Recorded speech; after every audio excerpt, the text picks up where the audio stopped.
Welcome back to Northman Reviews, everyone. I'm John, and we're continuing with the last couple of issues of Marvel Zombies. We looked at issue 1 a while ago, and then issues 2 and 3 when the new Disney Plus series came out to kind of celebrate that day. And I hadn't watched the series at that point. I have now. I have a couple of thoughts. But let's look at the final 2 issues of this series. This is a fun storyline. This first volume is kind of a basic storyline, but it's fucking weird and crazy to see all your favorite heroes just zombified, and these covers really helped. Arthur Suydam did a great job with these covers, doing homages and zombifying classic covers. X-Men #1, the wedding issue of Spider-Man. Like, Cyclops' head, he's holding it as he's hitting him. Iceman throwing these weird ice balls at Magneto, who I think is normal looking. Jean Grey's half-dead body there. Fucking Spider-Man here eating Mary Jane, that look on her face. He's a skeleton right there. Like, it's just all crazy stuff. A bite out of the Spider-Man heart. So, we'll look at both of them, but start with issue number 4. We've already seen the world, the Marvel zombie world, the Fantastic Four.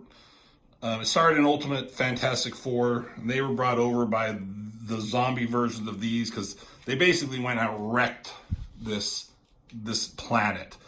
There's no humans left, very, very few. All the heroes are zombified.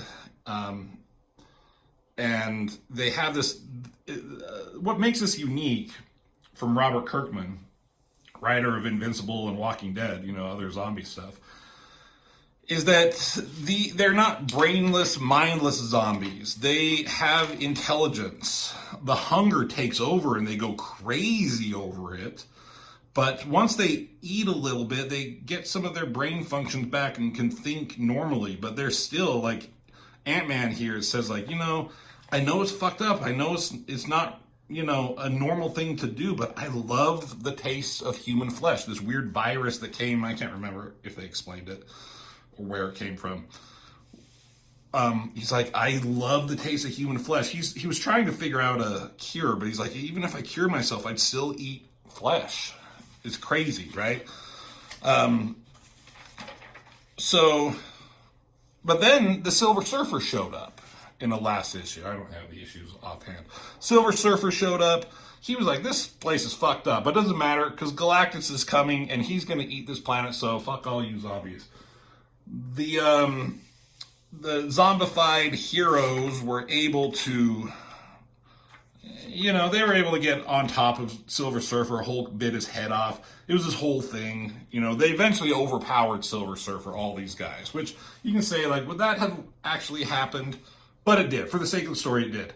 And then they ate him and got some crazy Silver Surfer cosmic powers. Power cosmic. But then Galactus shows up. And he's like, where's my herald? And they're like, oh, let's we ate him and we're going to eat you because we're hungry. And, it's a parallel with Galactus. It's like, you hunger? So here we start with Galactus looking down at these fucking crazy zombies. And he's just like, you guys are fucked up. So he starts shooting them with fingered lasers. Robert Kirkman, Sean Phillips is the artist. Does a great job on this book. And he starts shooting down at these guys. Fucking ice cream ad. What is this? Whatever.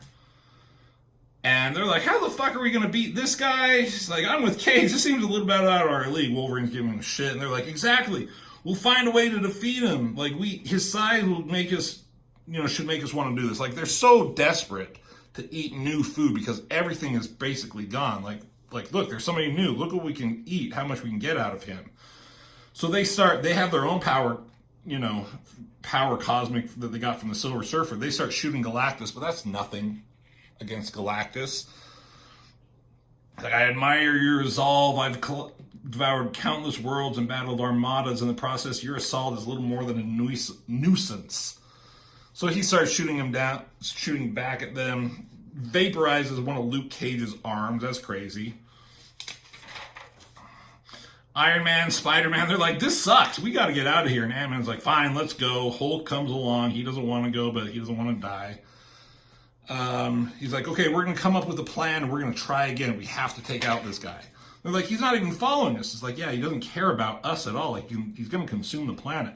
So, Ant-Man here, Hank Pym, he takes him back to his lab. He's like, I'm going to have to show you something, and you're not going to like it. So, Hank Pym had Black Panther alive and still human and just cutting off pieces of him. Like, he cut off an arm, he cut off a leg, and he was just eating those pieces so he could get his brain functions back so he could try and come up with a cure. But he didn't tell anybody. The Wasp found out, and she and Ant-Man here had a fight, and he bit her fucking head off. And so he's going to show the rest of these guys, like, don't freak out. Oh, Hulk turned back into Banner. That happens when he doesn't eat for a while, I guess. But he's like, Banner's what we need right now. We need Banner brain. So he's like, comes and opens up this, like, coffin where he's supposed to have Black Panther, but he's gone. There's no body. And he's like, no. He's like, what is it? What's going on? He didn't tell him it was Black Panther yet. So he's like, nothing. It was just Jan. She attacked me. There's nothing I could do. I had to kill her. So he's like, okay, whatever.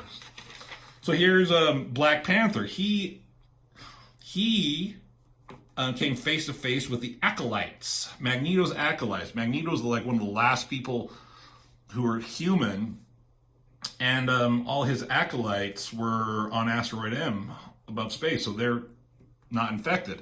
So they come down in the last issue. They're like, "Where's Magneto?" And Black Panther's like, "I don't know." So they start arguing. These guys don't trust Black Panther. He doesn't really trust them. And they're ready to take out Black Panther. And Fabian Cortez, who's a little fuck in like the actual comics where he came from X-Men, but he's like kind of the voice of reason. He's like, don't do anything. He's like, I'm taking him out before we're all killed. So they start attacking Black Panther, even though he's on crutches and he's missing a leg and an arm, but he's holding the Wasp head. He's like holding her head, and she's still alive. She can talk. That's like how crazy this virus is. And she was like, while he was walking around with her, she's like, just let me have a little bit of bite. He's like, just stop doing this, you know? He's like, you don't even have a stomach. So they attack him. He throws her head at him. She's like, finally. So she starts biting this guy. This guy's mad. It's like, fuck you. And Black Panther kicks him in the face because he's a goddamn badass. You're gonna get it now, cripple. I am far from helpless. Beat the fuck out of him and this guy and gonna take out this lady. Cortez says, stop. He's like, they disobeyed orders and attacked him. They got what they deserved.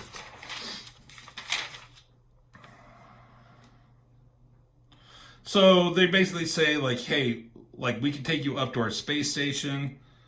I'll find a way to repay you, he says. And it's like, we're going to bring her. They wanted to destroy this head. But he's like, no. Like, she's my friend. She will come to the asteroid with us. Under supervision, she will not be a threat. I feel that's not a great risk to take. But whatever. So Luke Cage and Spider-Man are just playing cards while all the rest are, you know, the big brains are coming up with a plan. Having a thing was like, why do you still wear the mask? And it's like,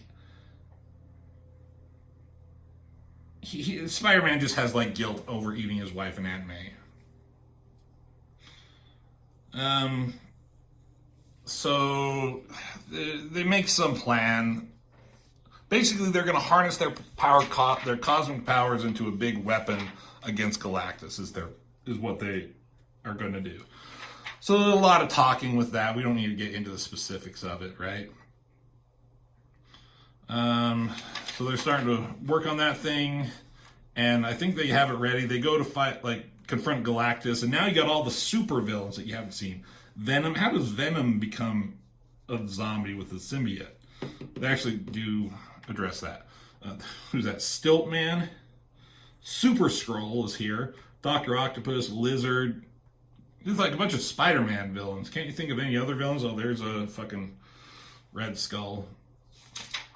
So they see this guy, they're trying to get in on this action. So they're fighting him. They get up on the... So meanwhile, Cortez and these guys take Black Panther up to the space station Asteroid M. And so this scientist is all happy that he has a specimen. He's like, we could find a cure or something. And she's like ready to bite him.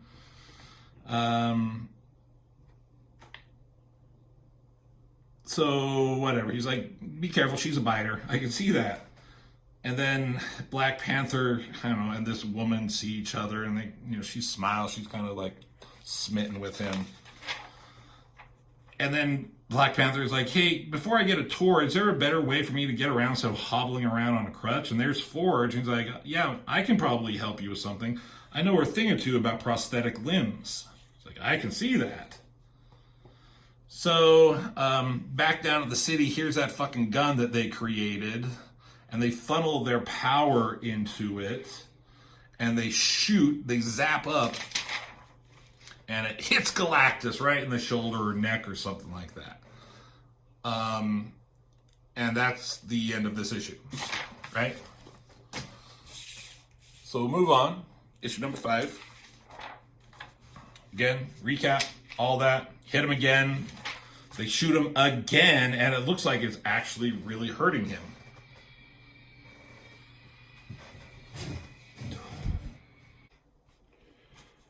And Galactus goes toppling down, like his eyes start emanating fucking power. It's coming out of him. There's fucking Juggernaut, Rhino, Sabretooth is back there, Doctor Doom. Move! He's coming down. Crashes, and they're like, he's down, let's get him. That's crazy, this shot of Doom. How did they get Doom, man? He's in armor, whatever. So they're like, of course, Venom wants to eat his brains. He wants the eyeballs. They're like, hold it right there. So now we get kind of a classic villains versus heroes thing, but now they're all zombies. Mole Man is like, you think you deserve your taste? You're going to have to fight us. And they don't know, you know, these guys don't know that the heroes have this fucking cosmic power. Shoot fucking Mole Man right in the face. Like, destroying his head. He's like, with pleasure. So, awesome, like, clash of characters here. Squaring off. Hulk, Rhino, Red Skull, Captain America, Spider-Man, Venom, Juggernaut, Wolverine, all that kind of stuff. So, Spider-Man and Venom start fighting, but he says, you're usually a little more agile, Venom. It's like, is death not sitting well with you? And the symbiote host, it's already dying. I was no longer a suitable host. The symbiote host. The symbiote, the Venom symbiote, it just like starts like oozing off of Eddie Brock there, because like you can't live off a zombie, I guess. So the symbiote is dying, and the host dies. And Spider-Man doesn't give a fuck. Juggernaut and Wolverine, he's like, you know, you can't get through my armor. The Wolverine stabs him in the fucking mouth and then shoots him with the power cosmic and pops off his head, calls him a jerk. The rest are fighting. Captain America and Red Skull are, you know, squaring off.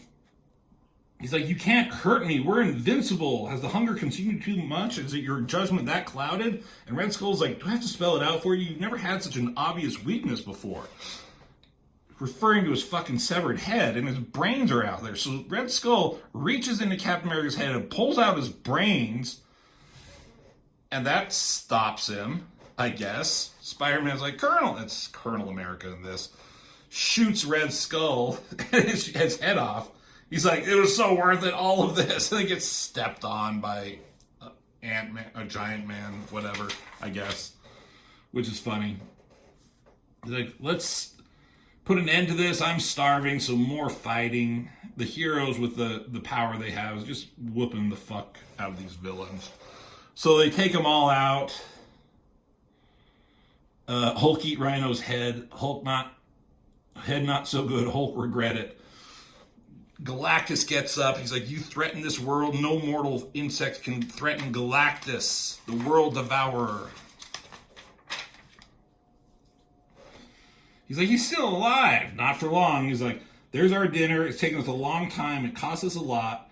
More, and it's more meat than we can handle. All we have to do is take it. So the remaining Iron Man, Giant Man, Spider-Man, Hulk, Wolverine, Luke Cage, they just jump on Galactus and start peeling away and at Galactus. Now, does this make sense? Who knows? I don't know. Like, does Galactus have flesh? You know, who knows? It doesn't matter. You can talk about like what makes sense in a made-up fictional zombie world with superheroes, you know, but it doesn't matter. In this reality, these zombies heroes with some crazy Silver Surfer power hurt Galactus enough and just tear away at him and just start eating. And I really like how the story goes at this point, like this, how Robert Kirkman paces this ending. So they just jump on him, start feasting, and one of these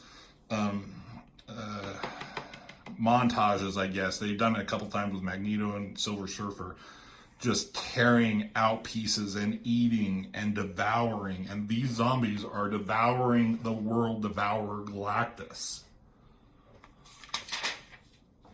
5 years later. So here come the regular humans from Asteroid M. They transport down. There's Black Panther. He's got some prosthetic limbs. There's the woman he saw that looks like they have a baby. Nothing is left. Maybe Reynolds' theory was correct. We know that a lack of food doesn't kill them. Even though there's nothing left for them to eat, they could still be here, stay alert. He's like, was it wise to bring the baby? And no, it's not. It wasn't wise. Why would you bring the baby? It's just so we, as the viewers, the readers, can see that they, time has passed and they had a baby. She's like, look at this. Like, there's no one here. We're alone. This whole world is abandoned. It's lifeless. There's no way to know that. He's like, actually, we're right. The sensor sweep has been completed. Somebody says off panel. And it's the Wasp. Her head in this little bubble, I guess, in this mechanical body. So it looks like, she kind of got over her hunger. Like, you can kind of, wait it out, I guess it's like kicking a drug habit or something like that. It's not going to be pleasant, but eventually you'll get better. Like, could they be on the other side of the planet? I was like, no, my sensor sweep was all-encompassing. I couldn't do it on orbit on Asteroid M. We needed to break through the atmosphere. It's like, so you're sure? Thermal readings indicate no living humans are left. Motion readings, although not entirely conclusive, indicate nothing has detected our descent and no one is en route to our position. There's nothing here. These zombies either died off, went into hibernation, or, I don't know, left. Left, as in left the planet? How would they even do that? And not only that, but if they did leave, if they have left, if they left this planet behind, where did they go? So we go to another world, and this crazy kind of alien race, and this society, and this parent, mother, father, I don't know, is kind of talking this child to sleep, have a good night, be at peace. Looks like it might be a king or something like that. And this other one comes in, it's like, sir, the sensor readings have been reviewed. You need to see the results. Like you won't be silenced, not in front of the air. Now inform you as we travel. I regret to inform you that the sensor readings were not incorrect. Our worst fears have been born into reality. Are you certain of this? It's a certainty. Yes, the Galactus comes, then all is lost. How much time do we have? And he says none.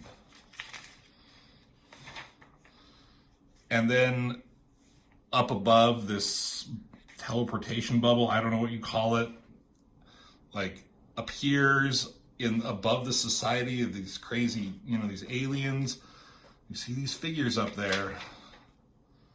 And it's the fucking it's the 1, 2, 3, 4, 5, 6 that were left that devoured Galactus. They have like Galactus kind of armor on, and it's feeding time, boys, and that's how it ends. The end. That's such a crazy way to end this story, man. It's just, you know, they devoured Galactus, and now these 6 zombies with the powers of Galactus, just with that hunger, they just go from world to world, consuming people, but in a much more horrific way than Galactus would have done. It's kind of a truly horrifying thought. So that's Marvel Zombies, the comic, the first volume. There's a second volume that kind of, you know, it follows this up directly and shows what happens with those 6. And, you know, they come back to Earth, and there's this whole cool storyline with that. We'll get to it at some point. There's a Marvel Zombies Disney Plus series. I was not honestly a fan. It was 4 episodes. It was done in the animation style of the What If episodes, which the first season of What If I really, really liked, and I liked the Marvel Zombies episode of that for what it was. But this new series, I don't know, it didn't grab me. I was talking with, not my brother Rob, but my other brother, talking with him, and he really liked it, but it just got weird and too crazy and silly at times, and I didn't know what the fuck was going on at half the times. It was nothing like this. The only thing it had in common was the name and, you know, heroes turned into zombies. It had some cool moments, for sure, but I was fine with it only being 4 episodes and fine with it being done. I don't know. Maybe I'll do a longer video on that sometime. But there it is, Marvel Zombies. I like the comic more than the Disney Plus series. So, thank you for watching. What do you think of Marvel Zombies? What do you think of the cartoon? Give me your thoughts and prayers. Nah, just give me your thoughts. All right. Thank you all for watching, and I will see you in the next video.